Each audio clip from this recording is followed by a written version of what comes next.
আজ এখনও বৃষ্টি হয়নি, আকাশটা মেঘলা করে আছে। এইটা কি গাছ আপনাদেরকে দেখালাম, কমেন্টে জানাবেন। এখন দুপুর হয়ে গেছে, আয়োজনে ছিল ওল দিয়ে মাছের কারি, আর ভাতের সঙ্গে সিদ্ধ ছিল ঢেঁড়স আর উচ্ছে। এখন আমি ভাত বাড়বো, আপনাদেরকে দেখাবো।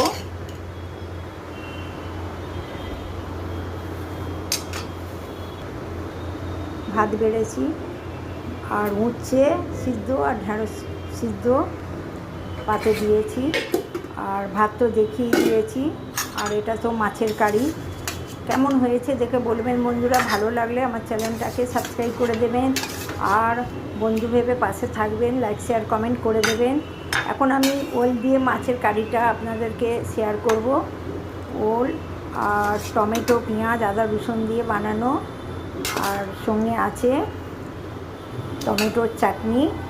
আজকের মেনু কেমন হয়েছে দেখে বলবেন বন্ধুরা। আজকের মতো টাটা বন্ধুরা, আবার আসবো অন্য ভিডিও নিয়ে।